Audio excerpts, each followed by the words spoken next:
Hello बच्चों, इस प्रश्न में दिया हुआ है दर्शाइए कि प्रत्येक धनात्मक पूर्णांक या तो सम संख्या होता है या विषम संख्या।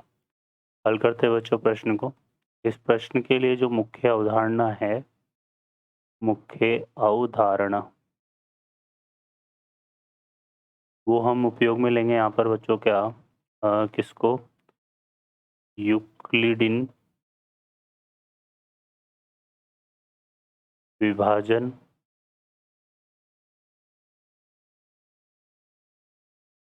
प्रमेय का। ठीक है, इसमें क्या होता है कि कोई संख्या होती है a, जिसको हम लिख सकते हैं बी क्यू प्लस आर के रूप में। यहाँ पर q जो है वो भाज्य है और r जो है वो शेषफल है। ठीक है ना? तो यहाँ पर हमारे पास जो है q मतलब भागफल है और r जो है शेषफल है। तो ये इस तरह से होता है और ये जो r का मान है ये 0 से b के बीच में होता है। ठीक है बच्चों, तो हल करते हैं प्रश्न को। इस प्रश्न में यहाँ पर हमें दर्शाना है कि धनात्मक पूर्णांक संख्या या तो सम संख्या होती है या विषम संख्या। तो यहाँ पे हम मान लेते हैं, माना कि a एक पूर्णांक संख्या है, पूर्णांक संख्या है और b बराबर हम क्या ले लेते हैं 2। ठीक है, तो a को हम किस तरह से लिख सकते हैं 2q प्लस आर। अब r का मान कैसे होगा 0 से 2 के बीच में। ठीक है, तो यहाँ पर r बराबर हम क्या ले सकते हैं 0 और r बराबर 1। ठीक है, यही हम ले सकते हैं, r भी एक पूर्णांक संख्या है ना। तो यहाँ पर a बराबर अगर r बराबर हम क्या लेते हैं 0 लेते हैं, r बराबर 0 लेते हैं तो a बराबर कितना आएगा 2q। और कोई भी जो पूर्णांक संख्या को अगर 2 से गुणा करते हैं तो वो एक सम संख्या है। तो a यहाँ पर क्या है, एक सम पूर्णांक संख्या। ठीक है, सम पूर्णांक संख्या है।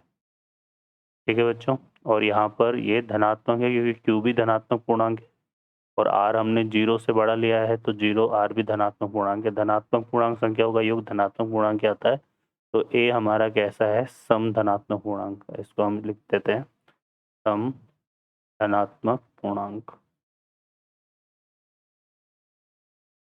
ठीक है, और r बराबर अगर हम 1 लें तो a बराबर क्या आएगा 2q प्लस 1। 2q क्या है सम संख्या है, सम संख्या में एक जोड़ते हैं तो विषम संख्या आ जाती है। तो a हमारा क्या है यहाँ पे विषम धनात्मक पूर्णांक, विषम धनात्मक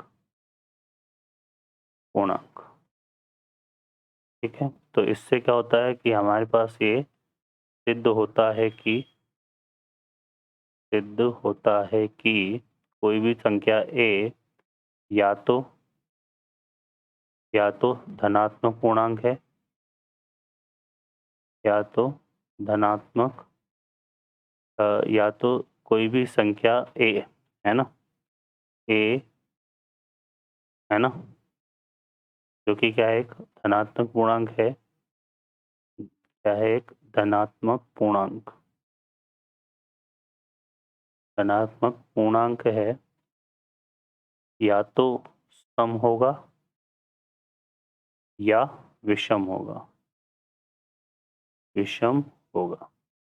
ठीक है बच्चों, यही अपने को यहाँ पे सिद्ध करना था। आशा करता हूँ हल आपको समझ में आया होगा। Best of luck, thank you.